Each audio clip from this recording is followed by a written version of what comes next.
Episode 1 is not your typical polished, perfectly timed podcast. It's long, it's unfiltered, and it's one of the last times I ever got to sit with my dad in person. We were poolside. The way we spent countless mornings swapping stories, laughing, talking about the wins, the mistakes, and the wish we would have known moments.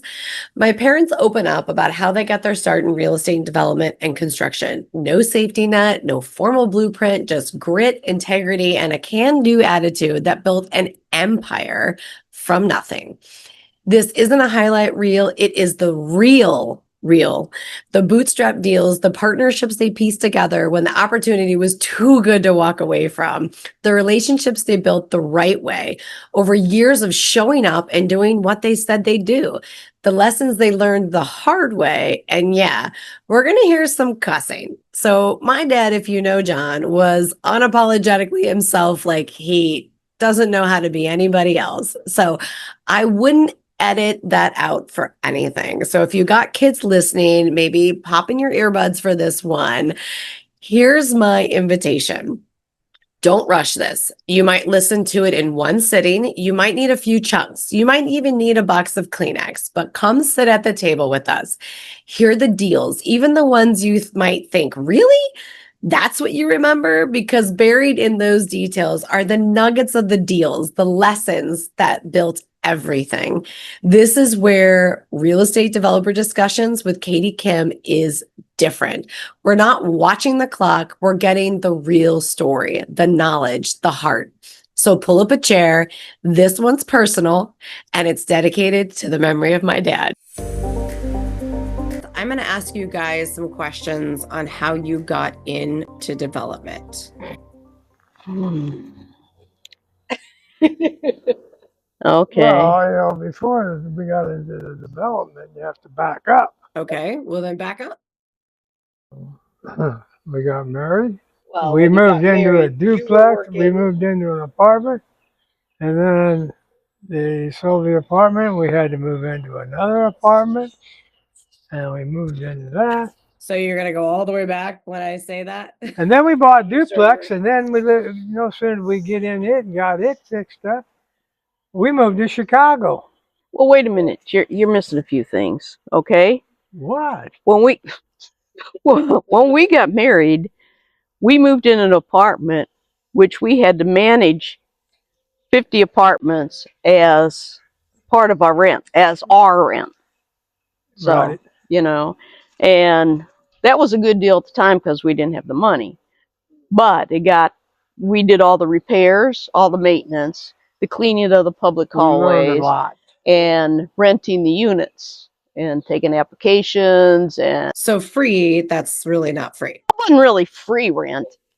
It was, but it was a good way to get started. So then the owner sold the unit we were in. The owner being your father. Yes. Yeah, we did have a So we packed up and moved into yeah. our apartment building. Does he have another building that he wanted you to move into? Oh, yeah. Okay. Yeah, it was a really good deal. For Costs him. went down because the things that we had to keep track of and take care of exceeded what the rent was. So after we were there a while, we decided we would get a apartment or duplex of our own so we could start making some money. And Because you saw how much money you were saving them. yes, we were Going in somebody else's pocket versus your pocket. right. Okay. And so we bought a duplex. How did you get into the buying of the duplex? How did that happen? Well, the owner of the duplex was a cousin of my father-in-law. Okay. And he was a big-time plumbing contractor in Peoria. Okay. And he called up. He got fed up with him. And he says, cut his cousin up and said, sell those fucking units, Good job. duplexes. Yeah. So he come home and told Sue that. Went and told Sue that. And she said, well, I'd take a look at one. So we went over and looked at one. And we bought one. And then we went over at night and when we weren't working and painted and recarpeted and you name it, we did it. Now, did you buy that outright or did he sell it financed to you? Bought that for straight from Jim Tobin. But says, we "Hey." went and got an 80% loan. You put 20% down, so you'd save up 20% at this point. Yes. Shortly before we closed, the guy next door, we took the vacant side on the left, and the one on the right was already rented. We were going to move into the one on the left, so it worked fine. Well, Here's where stupidity comes into effect. this guy decided to put a fire in the fireplace. It was a natural fireplace. Well, he decided he couldn't get it started easy enough, so he threw some newspapers in there, some charcoal lighter fluid. Oh, shit. And then, you know, when he pulled that charcoal lighter fluid back out, it dribbled across the floor, of course, because, you know, he wasn't very careful. Then he threw the match into the fireplace, and of course, that boomed, and it just came right out across the carpet. So part of our down payment then became, you know, it would be he gave us the insurance money. The seller gave you the insurance money. Yes. Which was more than replacing that stuff at our cost, because we were just, John could lay the carpet and stuff. So, you know, we had the work to do, but. So the labor was your equity in the deal. Yeah. Okay. So that was actually less than 20% of that. Right. And this was on the way he looked at it. He was the guy moving out on the side so you guys can occupy. No, the other way. Renter that you get to keep. Yeah. Okay. So then after he decided to move out after he set the place on fire, so. Yeah. And we wanted to encourage us as we were going to be living next door. Totally don't want an idiot next door. Yeah. So it's one of those you can't make this shit up. I mean, when you're in the game long enough, walk me through the logic on that one. Yeah. The important thing is when you're talking to tenants, you're not just visiting, you know, you're screening them. They don't understand. You want to find out how intelligent they are. A lot of intelligent people don't have any common sense. Unfortunately, that's kind of a fact. We don't teach that in school, so. Okay, so Most bankers don't have common sense. You want to talk to them about, you know, what their needs are and those sort of things to help position them in the right place. But you also want to find out what kind of experiences they're currently having. You know, if they need the place tomorrow or next weekend, you know, they're probably getting booted out. Yeah. So you don't want them either. Oh, yeah. Urgent is never, oh, this is a great timing. It's, oh, shit, what did you do and what am I taking on? Right. Yeah. So, but if it's, I've got to give my landlord 30 days notice, I like that. Yeah. Okay, because he's going to do that with me too. Yeah. And of course, we ask for that in our lease. Yeah. But, you know, you don't always. Well, and sometimes people aren't that smart to start thinking that far ahead. Yeah. Yeah, there's a difference because when you got to be out tomorrow, it's like, But the reason you're selective up front is because when you get a good tenant, they stay forever. We've got tenants that have been there for 35 years, literally. Well, when you moved out of your side of that duplex, is that when the one tenant went in that's still there today? Yes. And that's how many years? Over 35. Over 35 years, you've had the same guy rent one side for 35 years. Right. And, you know, that's because we're good landlords. That's when you're making money, because having somebody switch every 2 years or something costs you at least a month's rent to get the thing back up to order and spruced up and all that sort of thing, sometimes more. Yeah. And you make a lot more money if the people stay. That's why a lot of times with the projections I do, I only show 90% occupancy, because you're always going to have something happen. Right. As soon as you show them 100%, that's what they want, you know, investor-wise. So that was your first real estate investment. Right. That was kind of development because you fixed it up, right? So you did a little enhancement or value add. You had the genius tenant that lit the fire. And we knew at that point that 2 units, you can't live for free on the project. Okay, so if you're looking for that kind of setting, you want to go into a development of, say, 8 apartments where you can live free.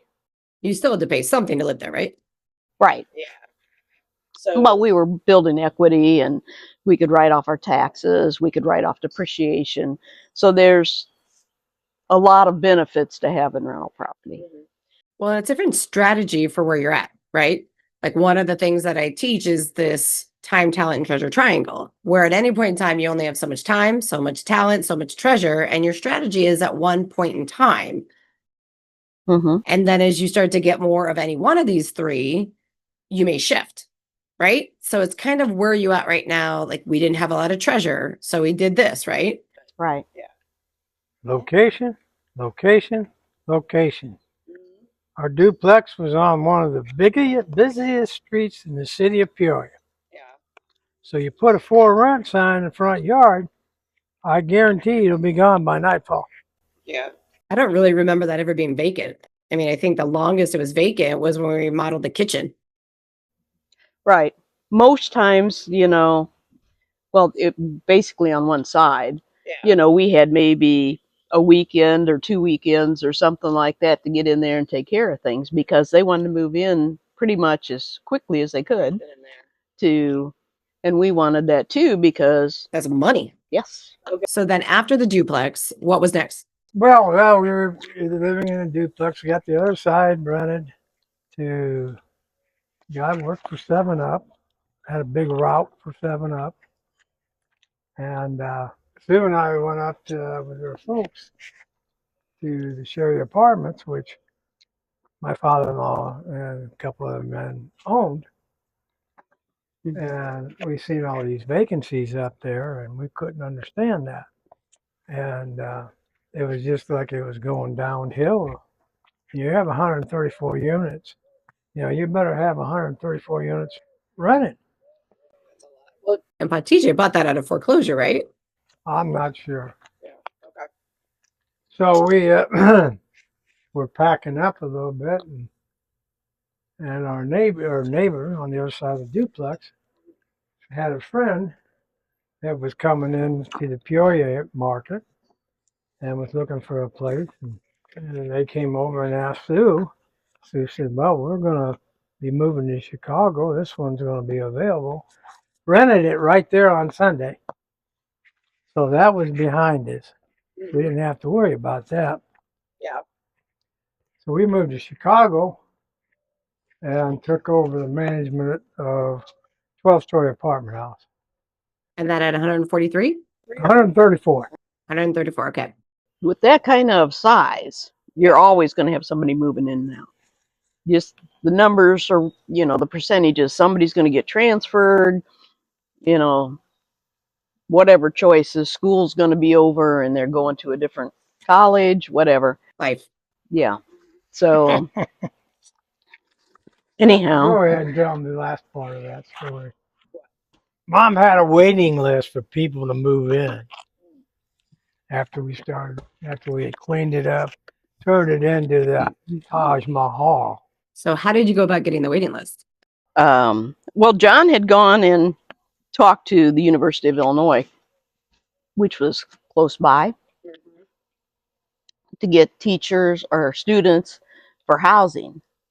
And he took the two ladies there and took them out to lunch, told them what we had to offer, what the price range was, that sort of thing. And they were happy to send us. They came and looked at the property, and then they were happy to recommend us to anybody who needed some outdoor, some out of sight, off site. Like offsite campus. Well, Yeah. after we had lunch, I invited them back over to the Sherry Apartments. And Sue took them and showed them what we had available as for rent and everything, blah, blah, blah. And they told Sue, he said, well, I think we can do a lot of business starting right now, today. And the University of Chicago kept sending Mom tenants, not just tenants, professors that were there all those years that we were there. They had no reason to move. Well, they probably didn't want to be right on the campus with the kids, right? Yeah. And that was a great location, right? I mean, it was Location. it was near Lakeshore Drive University, yeah, it was near the Science and Industry Museum. Museum. We were right on a park, which had tennis courts and basketball, Running track. and We had a good amount of amenities. beautiful view of Lake Michigan. And those are amenities you didn't pay for because they're public amenities. Right. Nice. So you offer a lot of benefits with no cost to you. Mm-hmm. I like that. And what everything we're telling you is a true story, regardless of what everyone says. We were there. We did have we had a fire one day in one of the units, and I got a call. You guys have a lot of fires. Got a call from the Two. Okay, good. front desk. Said, John, there's a fire on this apartment. Should I call the fire department? Hell yes. Then start evacuating people on both sides of that fire. Thank you. So Mom and I were trying to throw clothes on and taking the stairway down because I want those elevators locked off on the basement. So we get the fire department there, they get it out, they got fans blowing and everything. And I'm sitting on a step down there in the lobby, and Sue's still helping tenants, giving them water, giving them a towel, just to keep them going. And this lady came over Gracias. and told me, she said, Mr. Arnholt, I deliberately set the fire in my apartment. Yeah. Oh, that's Oh, nice to tell You you. deliberately set the fire in your apartment? Yes. I turned to my wife and I said, call the police, tell them we get over here right away. Yeah. Police came in and came over, talked to me, and I said, see that lady standing out in La La Land? They said, yeah. I said, she started a fire on the 7th floor in our building. I don't give a shit what you do with her, but get her out of my building. Yeah. So Well, You had I always love the no. Nico? Chico. Chico story. oh, that's another story. Yeah. It's cold winter day in Chicago. Wind's blowing. Yeah. And Sue tells me that Chico's 2 months behind in the rent. Because did you guys divide operations on that? Like you did the books and stuff, or Pretty much. y'all did both maintenance, right? Right. We had 14 employees. Wow. We were 20 at the time. 20 years old. 20 years old. Yeah. Okay. And in fact, John turned 21 while we were up there, and everybody guessed him to be 35. So we didn't tell him any different. I thought you were more mature for your age. Yes, very much. Yes. We'll go with that. Except my wife. No, I was still the 20. He was He was a 35. 35. Let's just be clear on that one. Okay. You're 20, he's 35. All right. Where was I? What you did divide tasks. Oh, yeah. So, So you're still thinking you're 20 over here. I'm I'm sorry. 20. Yes. Anyway, For the record. Okay. so we had to clean apartments. We had to paint apartments. We recarpeted them. We put some new appliances in them, Yeah. and just upgraded so that they were a very nice unit when they came on. And then of course the units with the view were even a step More. above. So you did like a good, better, best. Kind of a Yes. finish, which So is we could- great. yeah. So, and it had a unique population of residents. Okay, it had 50% of the people there were old retired people, and the other 50% were college students or teachers. Yeah. And they were 50% black, 50% white. And And what year was this? I mean, like that's that was 73 or 74. Right, in Chicago. Right, in Chicago. So what was really great is that the younger kids would help an older person, like hang a picture or change a light bulb or something like that. And then they'd invite them over for dinner. And it just worked so well for both of them because, the college kids kind of missed home, and that gave them like an extra grandma. Oh, you created a community. Yes. And so it was nice, and that, that kept the people there, the community Yeah. kept it there. So while I don't personally like to be real involved with our tenants, Yeah. because, you know, then the first one who'll say, oh yeah, well, I Sue like to pay my will- rent. Sue will let us get by without paying our rent for 6 months. You No, know, I no, don't Sue. want them to have that You don't want to be funny little idea in their head. You don't want to be friends. Yes, this is a business and we have to pay bills. It's a fine line because when you cross that, you get like, oh, come on, come on, Katie, just do this for us to see ya. Yeah. Mhm. okay. So anyhow, since we didn't really have any benefits in the building, but we had so much around it, it was nice. And you would see the kids out there with the older people having picnics and stuff like that. It was Yeah. just a good place. Got it. So yeah, So yeah, because you basically had all these amenities, but you didn't pay for them. Right. again. Okay, so you guys kind of split the maintenance and then back to the Chico story. I think we were off on that. We went on. Okay. Chico. Sue tells me he's behind his rent. Yeah. Tell the front desk, I said, when Chico comes in, have him give me a call. I want to talk to him. And all of a sudden, everybody's wondering why John want to talk to Chico. And I think they get a call in my office and send Chico up in my office. Comes up. And I always kept a pot of hot coffee behind my desk. Chico comes in, sits down. Cup of coffee? Oh, love it. We're sitting there bullshitting. And I said, Chico, you got to remember that I'm just a farm boy. Came in off the field. I only know one way to ask a question. Thank you. Just a warm up. Thank you. Forward. Yeah. He says, Johnny, what do you want to know? I'll tell you anything. I said, is it true you're a hitman for the mob?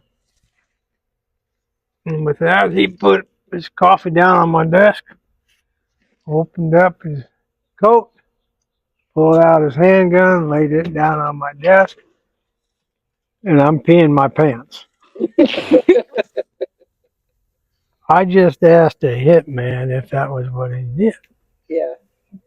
And he said, Johnny, you got any problems, I take care of them, no charge. I'll never forget that. I mean, I was scared to death. I went back upstairs and told Sue, I said, you ain't gonna believe what just happened. Yeah. So, and he says, I'll have you brought up to date and paid in full by Friday. By Friday. And I said, Chico, your word's good until Friday. He said, thank you, Johnny. And he left. It's amazing that Friday he came in and paid his rent all up to date. And then mother tells me, somebody got shot and blah, blah, blah. But we got our rent. It was probably just a coincidence. And we Totally a coincidence. and we changed the names to protect the guilty, okay? But I mean, we grew up fast up there. But it was not a 8 to 5 job. Yeah. We took it from being in a negative and told everybody else stay the fuck out of the way. Yeah. When you said everybody else, like grandma and grandpa, to not. Yeah. They have a You can come up, but you don't interfere with anything. If you have a problem or a question, you ask us personally. How did you get Pa TJ and Joanne to agree to that? It was tough. It was tough, but the place was really in dire need. dire need. Yeah. So it's like, It's us or nothing. I don't care. I need this Band-Aid. Get up here quick. yeah. Got it. So, Now we and Now, is he paying you to go up there? What? yes. keep- okay. And we got a free apartment. That was part of our deal. We should have gone for gas driving back and forth to Peoria, though. Yeah. But We should have went for a Harvest, I need the free. freeze costume. Looking back on it, we should have asked for salary and a free apartment and gas. You live and you learn. You live and you learn. yeah. So how did you guys manage that then? 3 or 4 years. I think 3. 3 years. Yeah. But in 1 year, we got it from negative up to a positive. And you created a wait list. So Yeah. now you started maintenance. And there are probably a lot of deferred maintenance Yeah. not being rented. Yes. And then you got a wait list. It's getting occupied. And we had parking in the back and stuff, and we put up a security In gate back Chicago, there. you know, you got a parking lot with your building. Yeah. Cash money. So did Patije go into that himself, or did he take on partners on that one? Took partners. He took partners. He took partners on that one. Okay. But he went up and did the scouting, found the location, Oh, everything else. let me interrupt you. The scouting that she's talking about. Oh, by the way, she was in partners with her mother and sister in a boutique shop. So I think you have to go 2 stories back to talk about telling this guy's story, because that is when Patije has already developed Tanglewood Center, Yes. Joanne Manor, Joanne Hills, Joanne being his wife, and then Tanglewood Center. My understanding is that there was a dress company that Just Went belly Went up. under. went under, couldn't hack it. So Patije comes home and Get them the keys. He's going to give it to me and my sister and my mother. oh, that's so great. 3-way partnership. how old are you at this point in time? 17, And Diana's? 4 years behind me, 13. Here's entrepreneurial school. Here's the keys. Yes. So we had to, number one, I am not a clothes horse. Okay. I am not a diva. Especially in a dress. Yeah. Like, yeah. So You're like, what do I do with this? yes, you know, here we are every 3 months going up to Chicago to Merchandise Market to buy the fashions for the next season. So wait, you're 17, so you're still in high school, right? Yeah. Okay. All right. And, We're married. well, at some parts of it, at the end of it. Yeah. Then So, wait a minute, maybe we were, you were older. Did you guys started dating, what, at 14, right? And then got Wait a married minute. at 18. okay. I was probably 19. We were married 19. So we were married. Okay. So, but, you know, because it's a new startup, you're not making any money. Yeah, 15, 19, that's still.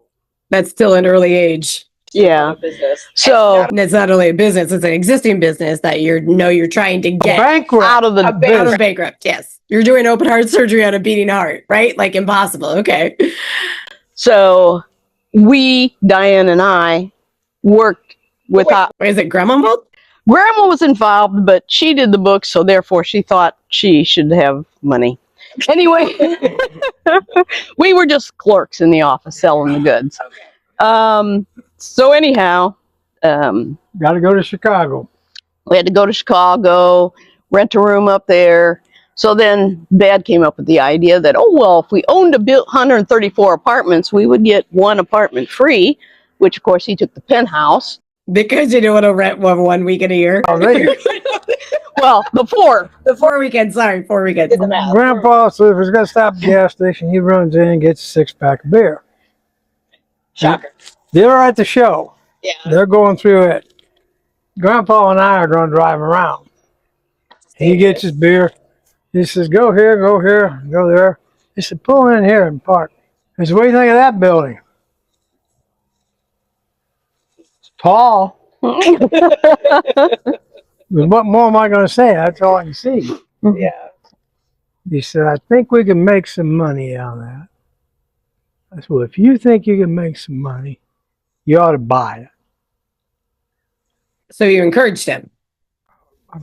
This man developed Pioneer Industrial Park, became a multi-millionaire, brought in the people that he controlled, and made them millionaires.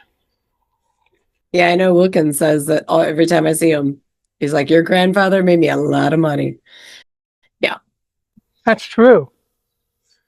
Okay. So How many times have you ever seen does your attorney come in and sit in your office on a weekly business?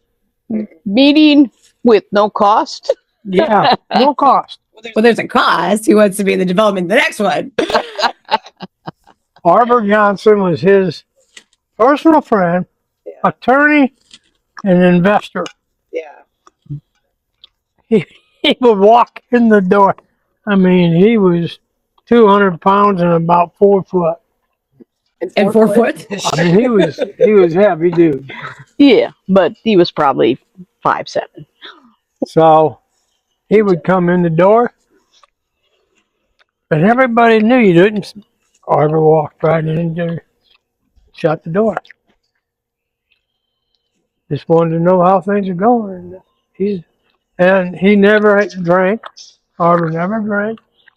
So he always had soda for Arbor when he came in the office. So then it gets time that after, did I miss anything so far? I think now That's it's fine. Keep time going. to leave, isn't it? At the share apartments now, you're up there. You're up there. You're 3 to 4 years in. Making money for him. Making money for him. Never seen a fucking raise in our checks. It's family. That's why you want to own the property. We didn't even get a piece of the profits. That's how silly we were.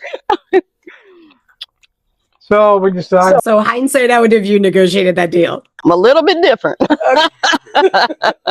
Live and learn. I ain't gonna fuck up like that again. So then what's next? So we're gonna leave. And here comes Dominio. Who? The mortgage company. The lending institution, one of the largest lending institutions in Chicago. Okay. And they were holding mortgages. And I would meet with them once a month. Just to go in and have a meeting with one guy. And I'm assuming the mortgage was stressed when you guys came up. Came up. Okay. Okay, it's building reports, doing what you say. And now Check it in. they now see what is happened with Mother and I running the business. Roughly, And yeah. I told him, I said, this will be the last time I'm here. I'm moving back to Peoria. Mhm. He says, why? He says, you can have anything you want up here. I said, well, we don't go back to Peoria, start a family. He said, hang on a minute. He brings in the there's two presidents for every fucking business up there. Yeah. There's two presidents, vice presidents, and everything. Oh, banks and vice presidents. All big timers. Yeah. And this one guy comes in, I think he was a clerk. And he's got this box full of apartments. Pick one that's yours. Hello? Yeah. I said, you don't understand. Oh. I'm moving back to Peoria. You don't have to go anywhere, John. Just pick which one you want. It's yours. Yeah. And Mother takes that okay? look at them books a Not minute, at all. how bad it is. Is this okay? We said no. I said, I'll be coming back up monthly to just check on things. Already started building a option. home in Florida. I mean, in Peoria. asking, you Yeah. know. I did. It's I'd kinda work on feeling the good, so I'd rather. house down there. Of course, we buy a lot. Yeah. And Yeah. next thing you know, I said, soon I stake it all out. Thank you so much for. He said, are you ready? And I said, I think Okay. so. So we dug dug the basement all out, and he'd started it, and it got too dark to work. He said, I'll finish it in the morning. So we get in the truck and go back to the Haran house, where Sue and I are living. And walk in the door, and Jim says, oh, by the way, Dad, the basement's all ready for footings to be poured. He said, I got it all dug out tonight. He says, impossible. He said, I only know one person that can do that. In the city of Peoria. Only one person could do it in the city of Peoria. Yep. Who was that they thought could do it? No. There was. No. I can't think of the guy's name. Okay. But he's a personal friend with your folks. Okay. So the old man comes out, my father-in-law, next morning, stake it all. All right, let's get the forms up. We're going to pour the footings. And we just kept digging the rest of it out. And by noon, we were done digging. So, And you built your house. And then you're going back to work for the company, right? Right. we're still working for the company all this time. Yeah. Well, actually, we were working for Sherry Apartments while we were up there. Her father owned most of it. Yeah. So, and we would drive back and forth, and then they would call me and they got a problem or something. I'd load up material here, take a couple guys from here, and we'd drive up there after hours, work all night, get everything running good, jump back in the truck and drive back to Peoria so we can work today. Mhm. We haven't slept all night. We've been working. And we'd call Sue on the radio, and she would meet us at one of the restaurants, and we'd have breakfast together, go back and work on the house. So we did all that, and we were looking in hindsight, we learned an awful lot, I think. I mean, when you get the largest lending institution in Chicago coming to you and saying, pick one, and they got 6 different plans in there. But they just wanted you to manage it at that point in time, right? They didn't want you to own it. Right. That's- Turn it around, make us money, Make Turn it around, them make us money. so we can sell it. Whatever it took to make them money. Yeah. Which at that time we could have said, okay, you buy this, or we'll buy this at this interest rate. You finance it. Interest only for a little period, and let's get it up and going, and then we can split the profits, right? Like hindsight, that would have been, I mean, it would take you to the candy shop, right? Yeah. Like, Yeah, we had the opportunity to do it, but at that time we wanted to start a family and we didn't want it in Chicago. Well, again, right? And it goes back to your time challenger triangle, right? What you do, where you do it, what you want to spend your time, and have that in hindsight that if it was just about making money and building a portfolio, that would have been a great opportunity. Did you even know that was an option? I'm sure we could have bought it. To suggest that, well, I mean, did you know at that point in your life that that was an option you can put on the table? Not really. We Yeah, we right. didn't want any. We had a couple different offers. Did you tell them about the investors came and said, what will it take They to keep took us you to here? dinner. Oh, you didn't tell me that. Yeah. Yeah, were One of the investors all in investors Peoria, came- or were they Yes. everywhere? Okay. One of Who were the investors? Do you remember? yeah. yeah, the Bill and Naps. Jean Knapp. Yes. Okay. And they So- came up and they said, So he had a lot of the contractors as investors. Yes. yeah, But in this particular they were thing, also his friends. we didn't need mason contractors. So sometimes when you look for your investors, you're looking for people who can provide services. So then they kind of get a double An equity bonus. piece. Yeah. Yeah. Yeah. So they get work and they get return on Ownership. investment. Which a lot of people don't offer. Yeah. So they invited us up to dinner at the penthouse. The naps. The Knapps do. Okay. And they said, what would it take for you guys to stay? And we informed them that we wanted to start our family and we didn't want to start it in Chicago. And he says, well, I guess we understand that. Remember, these people are all ACs. Apostolic Christians. Yeah. And, and he says, okay. He said, I will build all your foundation block at my cost in thanking you and Sue. Am I right or wrong? He did what he said he would do. Yep. Built our whole foundation Nice. at cost. So we, That's a good kicker. and Mom and I went out and framed the whole house up. Yeah. And then Steve Snackenberger came out to help us. We Some raised friends. all the trusses and carried them upstairs, put the whole roof on. And fill in with beer and buddies then. Well, he's on my cousin. Yeah. He didn't drink either, so That's good. Less beer. we went through a lot of Coke and Pepsi. Okay, so now you're back in Peoria, right? Yep. The investors wanted you to stay. They were kind of, but Nap was like, what? Mhm. Was Nap? They're kind of like, but was Nap in Pioneer Park involved, or was Joe and Manor or anything, or was it the first development you did together or deal? They had bought some property together and turned it around in like 60 days and made good profits. Oh, okay. So they were, They had a history a little bit. Yeah. Adverse to knowing what the company was doing at that time. Yeah. Okay. so yeah. All right. All right, but Grandpa at that time, he'd already done things like Joanne Manor, and you were young, right? Yeah. Okay. So you guys moved back to Peoria, and then what happened? Well, then let's see. Our first real investment then started at Oh, we had a duplex. Always had a duplex. yeah. So probably A.G. Edwards was No. no Was Town Town Line. Back further. Or was it Gold's Lot?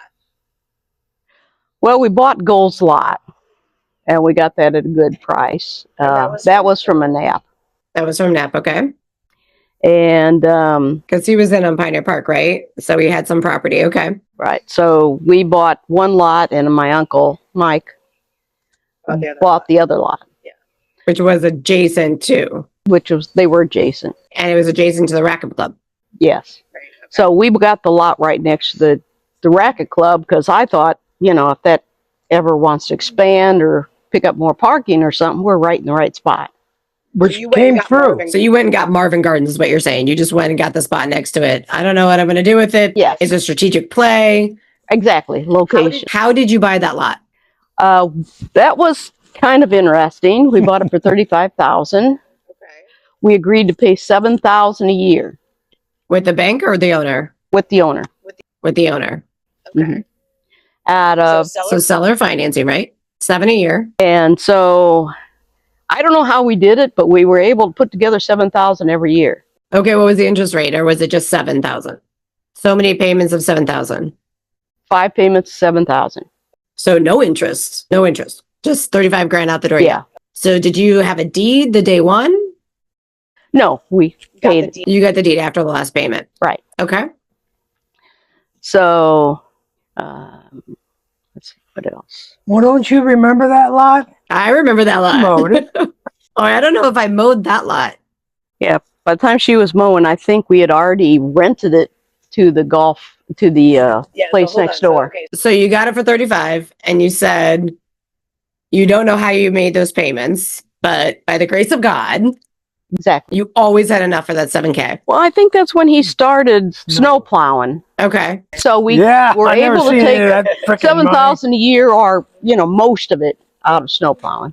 Okay. So you did a side hustle Yeah, To get more. money to pay for the investment. right. And right off the bat, when you bought that property, was it cash flowing or just sitting?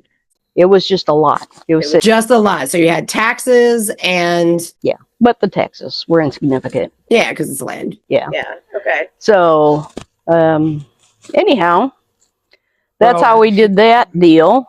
And then, So how did you transition that? What happened with that lot? Well, Oh. we kept it, and they finally ended up doing improvements on it, which Mother approved. Made all their parking lot there because they were growing so fast.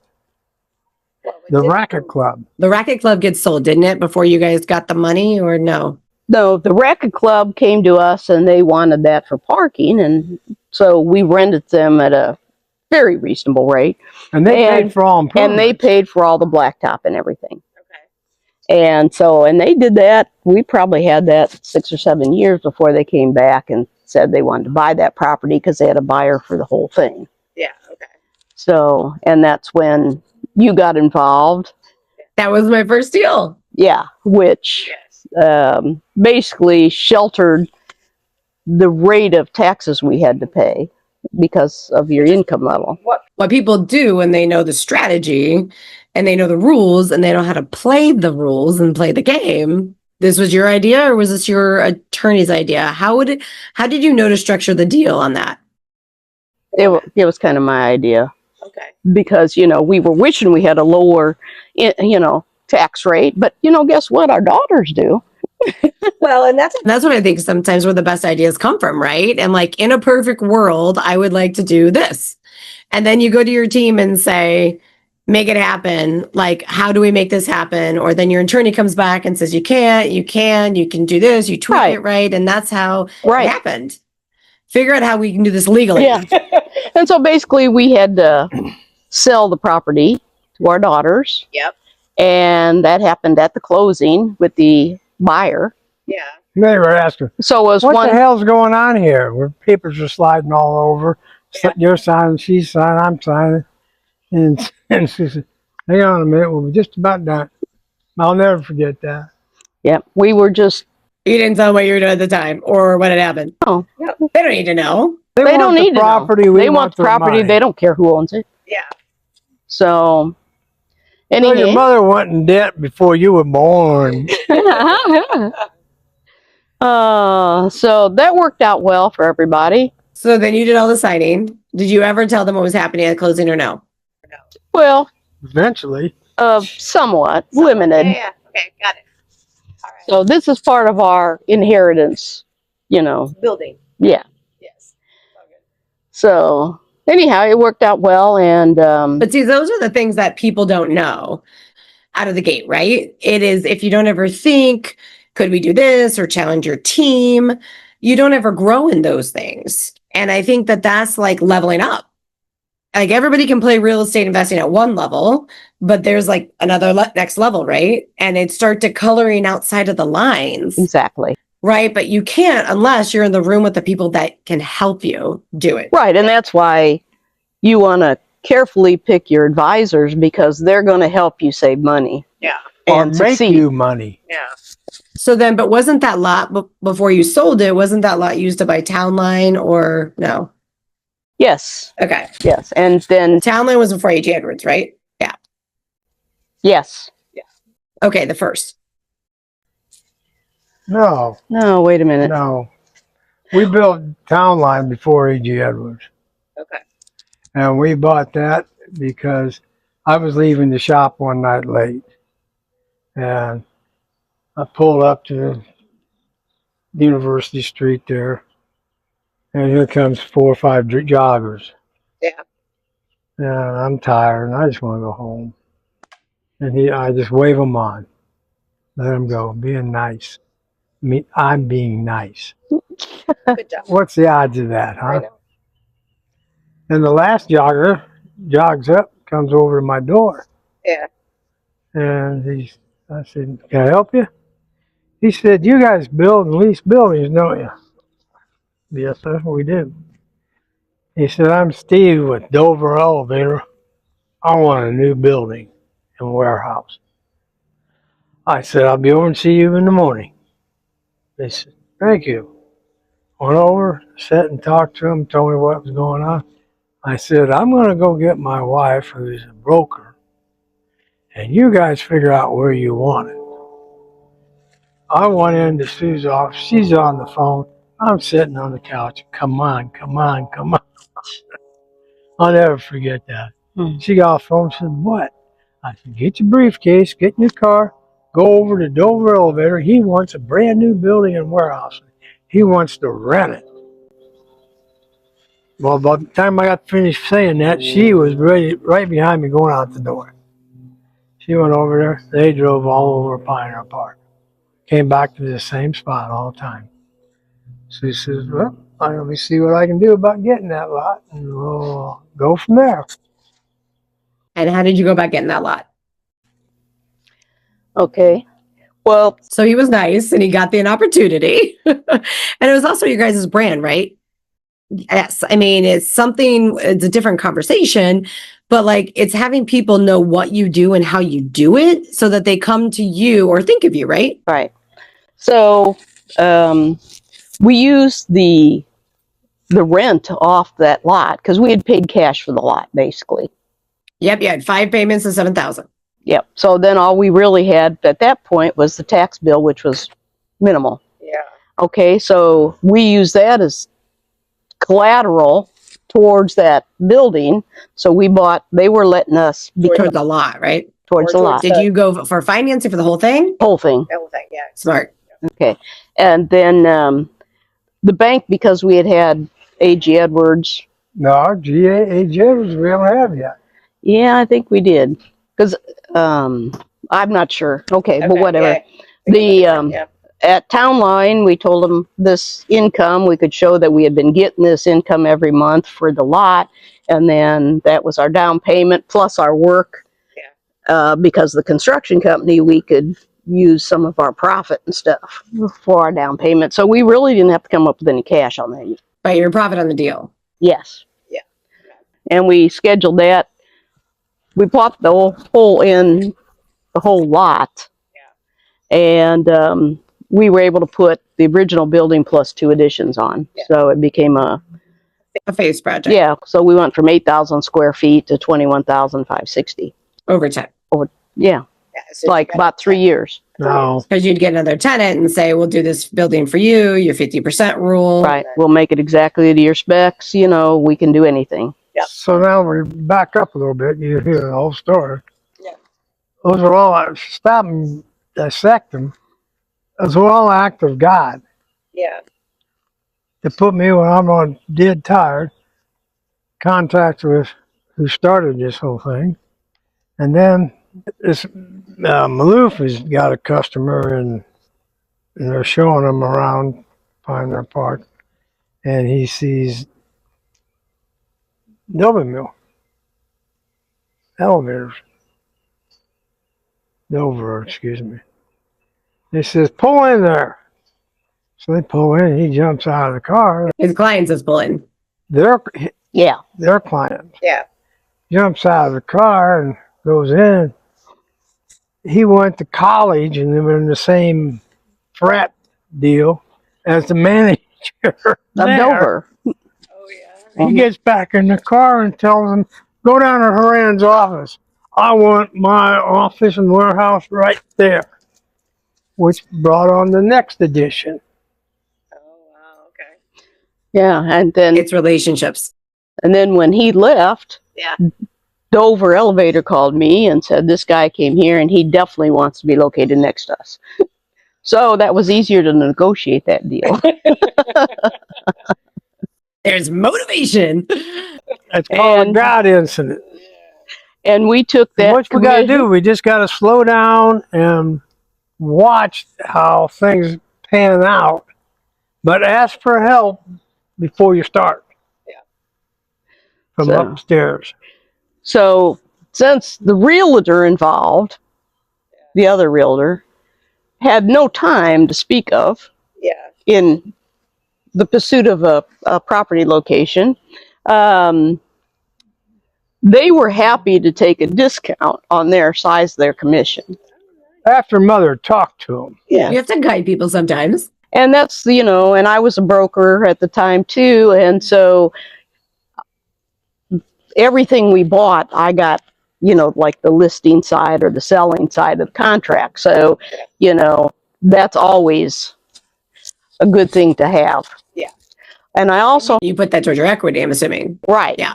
with your broker permission and all those caveats that come along with it, how you structure those deals. But yeah, Well, I still had to pay my broker, managing broker, a part of the commission, but you know, it was my mom. I wasn't expecting a discount. who always wanted a piece? Yeah. So, That was just about it. You know, we had Yeah. one more section that we built. yeah. And that was added on to that building. You only did those sections when you had a tenant motivated to do it. Right. Right. We did that always the strategic plan, but yeah, the execution is in phases. And the third section, we had an unusual tenant for there. He wanted more of a garage thing with high That was left, ceilings, right, Yeah. and a drive-through.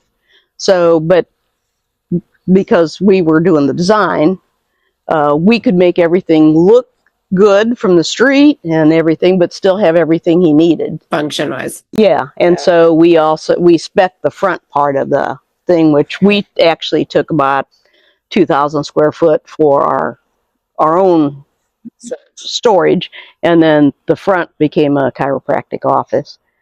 So, but everything rented up pretty well because they see the building go up, then they see a sign saying this guy's going to move in, and yeah. then they see the vacancy.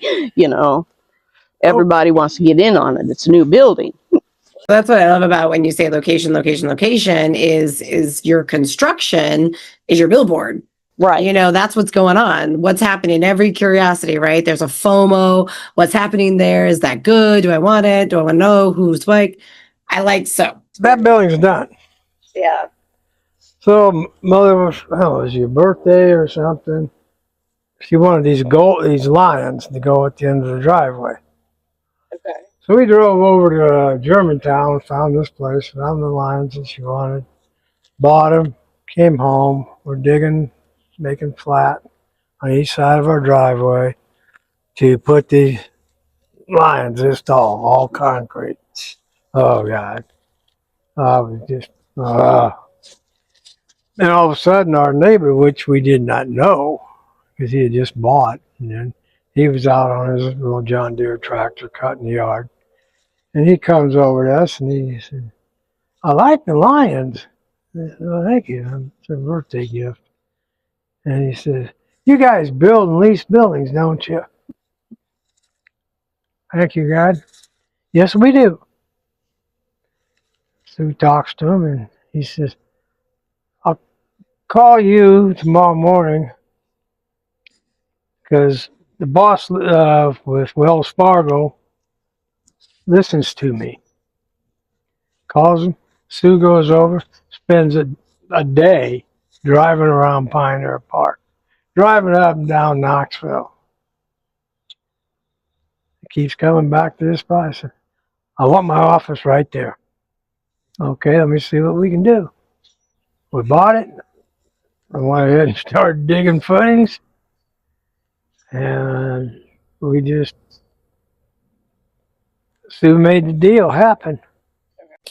Okay, so the Lions got you Wells Fargo deal, but so then putting together Wells Fargo's deal was not as easy as just buying the property. Well, we had a hard time securing the property because Knoxville was very demand, or It's a high traffic rate. high traveled, Yeah. and it was in high demand. Yeah. And so we had to. It took quite a while. It took probably 3 months to negotiate the land.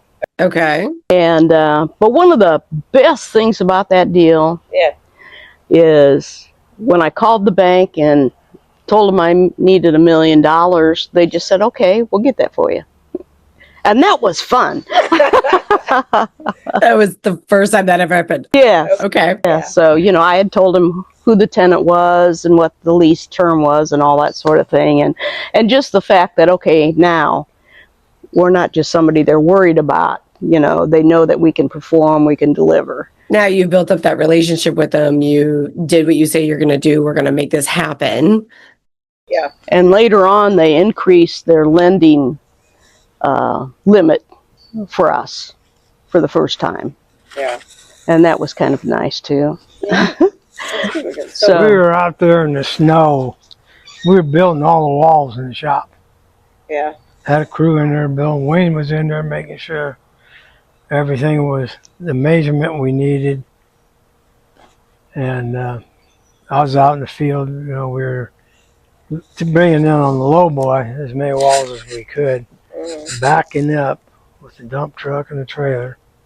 We pull them off, set them where they wanted, cover them with visqueen because it was so damn cold and snow. Yeah. We got all the walls laying there, covered, Yeah. all numbered, which one goes where. And Saturday morning, sun's shining. We're working. We're out there with coveralls on, face mask on, everything. And I'd already pre-drilled all of the bottom plates Yeah. with numbers on them. So we didn't have to drill anything. All we had to do was stand them up, brace them, screw them down. Go, go, go. People went to work that morning. They come back in the afternoon and they said, we didn't know you were going to build the whole thing in one day. Mhm. That made us feel good. That's the benefit of the panelization. There's nothing one day and Yeah. whoop. And our reputation is we never ever failed to meet a deadline. So especially in business, it's every day you can get them in sooner or on time is money in their pockets. Yeah. So, being, a week late is not something we agree to. Yeah. Well, oh, that's money, right? Right. Yeah. So that's loss of income, all that stuff. And the big thing is you just can't do it. I mean, when we worked on a project in Davenport, or was it Des Moines? Cedar Rapids. They had Cedar Rapids they threw us a $750,000 addition Yeah. that they wanted done in 30 days. Okay, and most of the stuff that they wanted in that addition was a long lead time. Yeah. So it's like we had to find where we get delivery, pay up charges so we could sneak in line, everything. But whatever they needed, we got it. Yeah. You know, we got some stuff out of Texas. We had some stuff out of Indianapolis, you know. Resourceful. Yeah. There's not a no. Yeah. And that's why you pay your subs and your suppliers on time, all the time. Yeah. And that way you get good results because you're one of their favorite customers. So they're going to take care of you. Yeah. So, But how you structured Wells Fargo deal, Wells Fargo deal for the land wasn't a straight buy-in, right? If I remember right, you were buying the land, but then you sold a piece of it off, or were you intending to do that from the beginning? from the beginning. You were. Yeah. Okay. Well, we originally made the offer. They and- needed us. Yeah. Yeah. And he needed us. The guy we were buying it from, the whole parcel, Yeah. a piece of it. Oh, he didn't want the whole thing. Right. Okay. So, but he was a buyer. So we had a 3-position closing. The original buyer sold it to their seller, or the original seller sold it to our buyer. Okay. And then our buyer, it's kind of confusing. Okay, let's say so let's say Bob's the original owner. So Bob sold it to Joe. Joe. Okay, Joel sold it to Yes. Okay. And, and then Joe kept half of it or portion of it. Okay. yeah, Okay. portion of it. All right. But he needed you to buy your portion in order to finance his portion. Exactly. Okay. Because he Okay. bit off more than he could chew, and I was happy to help him out. Yes. Because We otherwise, were making money. that was already tied up, and we couldn't put the building there. Yeah. And he couldn't afford it. So there's nice pain points all around. So, Okay. and when you know what's going on, it's easier to negotiate. Yes. It all goes back to relationships, Yeah, asking questions and getting opportunities. yeah. Got it. And being in real estate really helped because, you know, you had the other people working in real estate come and talk to you all the time and that sort of thing. Because, hey, I just got this new property. You got something to put there. Yeah. You know, or this guy's really in bad shape. We need an urgent, you know, offer. To be a Be a problem solver. Yeah, so yeah, maybe I can help your guy out. So how did or when did you guys start developing with Wuzzy? That was when we bought the house on University, wasn't it? Yeah, that was the first one. Then we bought the one on Glen. So you kind of did the commercial and a little bit of the residential at the same time. We had to have something for you girls to play with. yeah. You mean family bonding time. Yeah. Okay. And did you go to Wuzzy to come in as a partner or did he come to you? Well, I told him I was looking at things, and I thought it was a good place to invest. Yeah.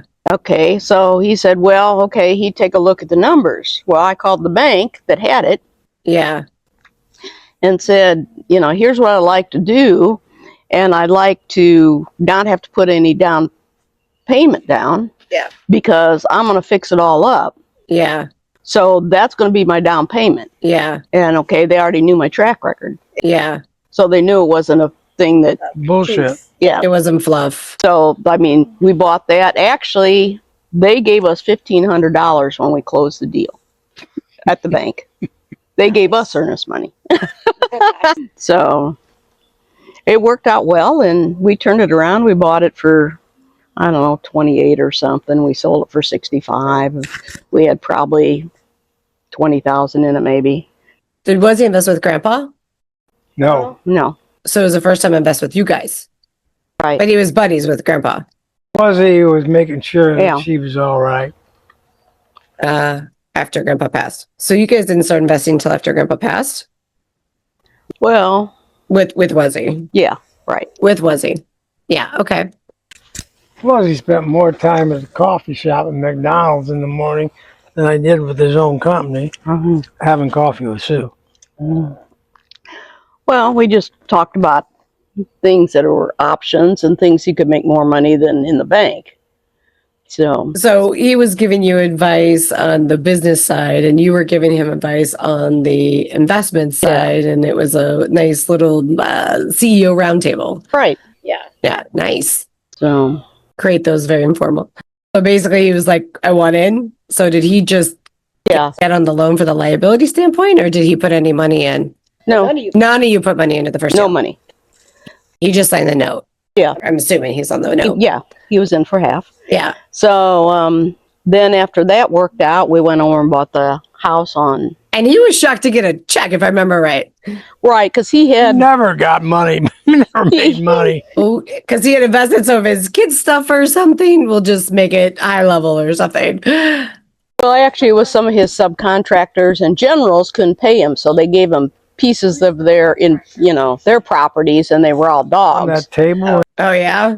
Instead of getting his money back, he got a debt. Oh, yeah? Money back. Okay, but was what?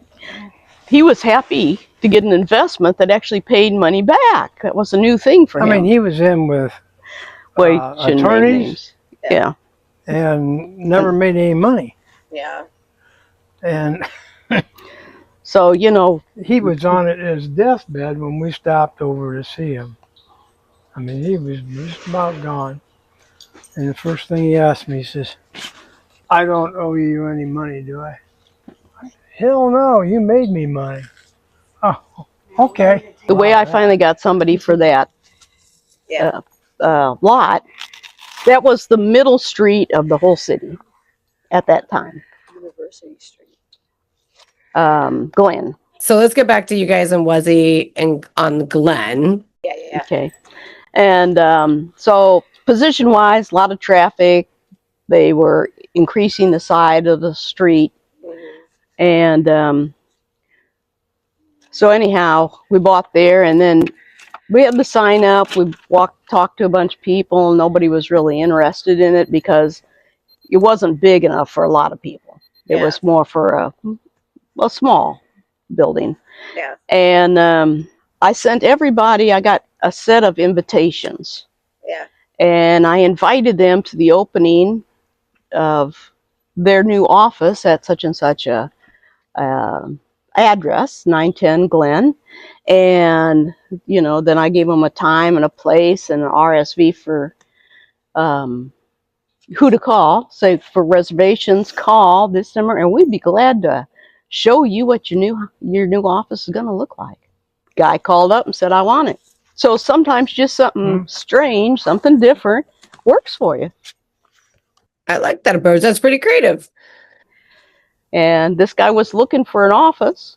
And you didn't know at the time. Didn't know at the time. And so this was like, well, that's what I want. It's my office. Okay.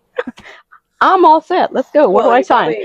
Well, that one, when you developed, he wanted his office, plus he wanted some rental space, right? Yes. So he was looking at this as an opportunity to own his own building, get other tenants in there to rent from him, and you were going to show him how to do everything. Right. So it worked out real well. We made a nice Temperature. return and everybody's happy. Everybody's good. There you go. You don't have to have 100% of the profit. If you get 100% of no deal, what have you got? If you take nothing else from this episode, take this. My parents started with nothing. No money in the deal, no buzzwords to hide behind, no fix and flip playbook, just integrity, hard work, and a kind of grit you cannot fake. They looked at opportunities in front of them and asked, what do we have? What can we do? Who can we partner with? Then they put the deal together and made it happen. Were there mistakes? Absolutely. Were there moments of, dang, I wish we'd done that differently? Yes. But they didn't let hindsight turn into regret. They learned, they adjusted, and they moved forward to the next one. That mindset, combined with the relentless work, creativity, and the willingness to just start with what you got, built more than a portfolio. It built a legacy that will outlive them and one that will carry forward for generations to come. So to my mom, thank you for being the steady creative force behind every step. To my dad, thank you for every lesson, every story, every time you showed me what it really means to show up. And to you listening, I hope this inspires you to start with what you've got. Trust the relationships you build and never underestimate the power of showing up and figuring it out as you go, because that's how empires are built and how legacies live on. Let's go.